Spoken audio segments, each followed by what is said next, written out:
Salam alaikum la famille des aides, j'espère que vous allez bien ainsi que tous vos proches et bienvenue à tous les supporters africains chez Renard des Surfaces, la chaîne qui parle, qui vit et qui respire le football. Les amis, on va parler de l'équipe nationale d'Algérie à moins de 2 mois de la prochaine rencontre, première journée des éliminatoires à la Coupe d'Afrique des Nations 2025 qui, je le rappelle, aura lieu au Maroc à partir du 21 décembre 2025 jusqu'au 18 janvier 2026.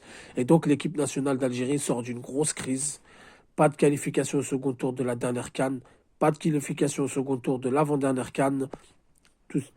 En ce qui concerne l'élimination pour la Coupe du Monde, c'est autre chose. Pour moi, c'est pas un échec, c'est un vol.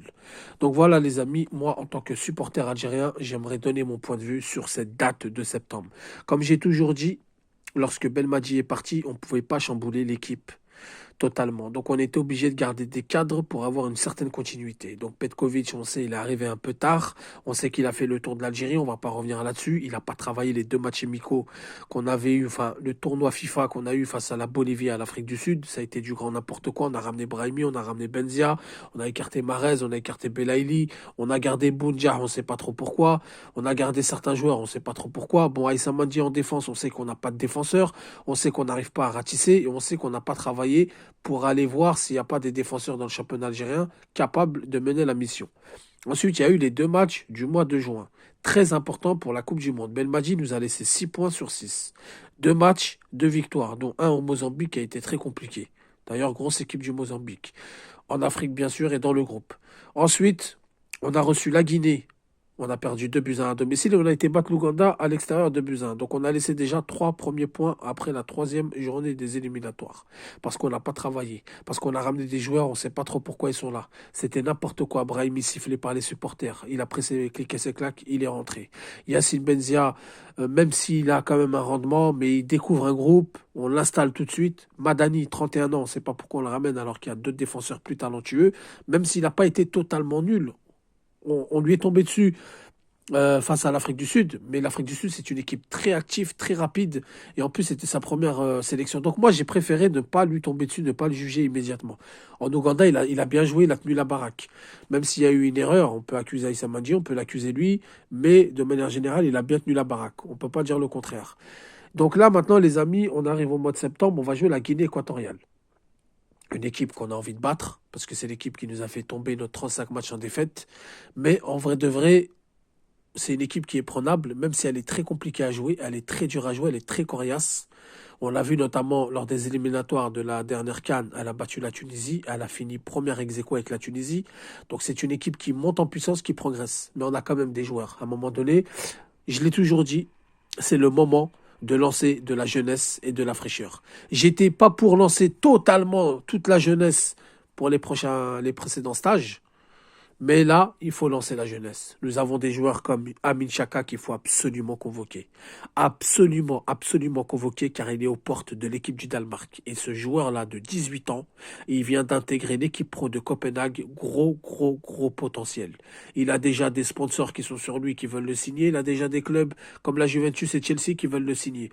Ça serait une erreur de la Fédération algérienne de football de ne pas le prendre, surtout qu'il a annoncé son désir de représenter l'équipe d'Algérie. Maintenant, il faut prendre contact avec lui, il faut le prendre dès le mois de septembre et le lancer même titulaire. Parce que les Bakrar, les Bounedjah, c'est bien. Bounedjah, ça y est, il va pas nous suivre jusqu'à la Coupe du Monde 2026. Bakrar, c'est bien, mais c'est limité. Amin Chaka, c'est la relève. Amin Chaka, il n'est même pas à 15% de son potentiel. Il est déjà en train de marquer les esprits au Danemark. Il est déjà aux portes de l'équipe du Danemark, alors que l'équipe du Danemark, c'est une équipe très structurée et très, très forte dans le jeu. Elle va souvent en Coupe du Monde, elle va en Coupe d'Europe. On l'a vu qu'elle a fait une belle Coupe d'Europe en accrochant l'Angleterre. Donc si l'entraîneur il a des vues sur Amin Chaka, c'est pas l'Algérie qui va se forcer de le zapper. Donc absolument convoquer Amin Chaka et pourquoi pas le lancer dans le bain immédiatement, comme on avait fait avec Soudani, comme on avait fait avec Slimani. Ensuite, Bellomi, je le dis et je le répète, Bellomi a sa place à droite tous les jours. C'est un joueur pétri de talent, pétri de qualité, au fort potentiel. Il n'a pas signé à Marseille, il est toujours à Farennes, il n'a pas signé au Benfica, il n'a pas signé à Porto, mais ça enlève rien de son talent et ça enlève rien à ce qu'il est capable de faire. Nous avons de la concurrence qui est saine et qui est jeune aussi, comme Bouanani, comme Hadj Moussa, qui a signé à Feyenoord, qui va jouer la Ligue des Champions, qui fait des très bons matchs de préparation, qui est sûr de lui, qui est à l'aise. Donc à un moment donné, rappeler Mahrez, parce que je vois sur sur les journaux, il faut rappeler Mahrez, il faut remettre Mahrez. Moi, je pense que Mahrez, c'était soit il venait au mois de mars, soit c'était trop tard. Au pire des cas, mois de juin. Je pense que là, il faut vraiment passer à autre chose. Donc en attaque, il faut passer à autre chose.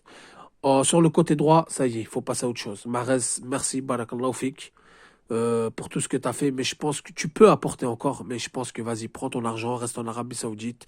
Et je pense que là, il faut lancer la jeunesse. Ensuite, sur le côté gauche, Benrahma qui a déçu sans décevoir. C'est un énigme ce joueur-là. Donc il a marqué quand même les 2 buts face à la Guinée, même si ça a été contre son camp, c'est lui qui a fait l'action. Et il a marqué contre l'Ouganda qui nous a donné vraiment de l'oxygène. Donc je pense que Pektovic va le sélectionner, le sélectionnera. Mais sur le côté gauche, on a beaucoup de variantes. On a aussi Shaibi qui peut jouer là-bas. On a aussi Gouiri qui peut jouer là-bas selon le système. On a Amoura qui peut jouer là-bas. Amoura qui peut jouer en pointe. Donc en attaque, on a de quoi faire, les amis. En attaque, si on met les bons joueurs au bon endroit, on a de quoi faire. Ensuite, moi, j'ai 2 postes qui commencent vraiment à m'inquiéter. C'est la défense centrale et le milieu de terrain. Ben Sebaini, il est revenu de blessure, il s'entraîne avec Dortmund. Ces matchs de préparation, il n'est pas sur la feuille de match. Est-ce qu'il est apte ou pas? Je ne sais pas. Mais en tout cas, le mettre au mois de septembre titulaire, ça serait un risque. Parce que la Guinée équatoriale vont nous rentrer dedans. C'est quand même un match officiel. C'est la première journée des éliminatoires pour la CAN et ils vont vouloir nous battre. Donc je pense que ce serait une erreur. Ahmed Touba, il est retourné dans son club et je ne sais pas ce que ça donne. Il est en manque flagrant de temps de jeu. Il faut qu'il retrouve de la compétition. Donc dans l'immédiat, Mendy, je pense qu'on devrait le rappeler par défaut. Belaïd aussi. Il y a Kedat qui nous a rejoint lors du dernier stage. Il n'a pas joué. Et aussi on a aussi Madani qui était là. Ensuite, arrière gauche, arrière droit, c'est bon. Arrière gauche, arrière droit, j'ai aucune inquiétude. Atal, Guitoun, doublure. Ait Nouri, Adjam en doublure. Et le numéro 6, Bentaleb, avec ce qui lui est arrivé au niveau du cœur, je ne sais pas s'il va être apte à jouer au mois de septembre. Donc, les amis, le milieu de terrain défensif, c'est un poste qui m'inquiète, puisque Zerouki n'est pas apte à jouer à ce poste. Boudaoui n'est pas apte à jouer à ce poste. Benasser, il est plus fort quand il est plus haut sur le terrain, et j'ai bien peur que Petkovic le met en numéro 6. Il n'est pas trop content, même si c'est quelqu'un de professionnel, il va faire son taf, mais que ça chamboule tout. Donc, c'est pour ça que le numéro 6 et la défense, l'axe de la défense, c'est quelque chose qui m'inquiète énormément. Je vous dis la vérité, ça m'inquiète énormément. Donc, moi, je pense que pour le mois de septembre, Petkovic devrait miser sur la jeunesse, devrait convoquer des défenseurs et prendre des risques. Parce que je pense qu'on va se qualifier à cette CAN quand même. Je pense pas qu'on va finir 3e ou 4e, c'est les 2 premiers qui passent. On s'en fout même si on finit. L'essentiel, c'est de travailler un groupe pour l'avenir. L'essentiel, c'est de travailler dès maintenant un groupe solide, basé sur de la jeunesse, qui deviendront des cadres plus tard. En 2006, pourquoi pas. Mois de mars, on a 2 matchs très importants. Qualification de Coupe du Monde. Donc, si on travaille dès maintenant, septembre, octobre, novembre, on crée un groupe pour le mois de mars, pour la qualification à la Coupe du Monde 2026, car c'est très important. Si on commence à perdre du temps, à rappeler des Benzia, à rappeler des Bounedjah, à rappeler des anciens, à vouloir re-ramener Mahrez, franchement, je pense qu'on va aller droit dans le mur. Donc voilà, les amis, pour moi, c'est jeunesse, travail. On crée un groupe tout de suite, on prend quelques risques, notamment au moins un joueur en défense centrale. On va chercher un Bounasser, on va chercher un joueur du championnat algérien, je ne sais pas, même un binational qui traîne comme ça, mais il faut prendre des risques. Il faut vraiment, vraiment faire une défense qui va être solide pour l'avenir. Donc voilà les amis, dites-moi ce que vous en pensez en commentaire, dites-moi si vous avez des craintes, dites-moi si vous êtes d'accord ou vous n'êtes pas d'accord, je vous répondrai. Sur ce, je vous dis salam alaikum, que la paix soit sur vous.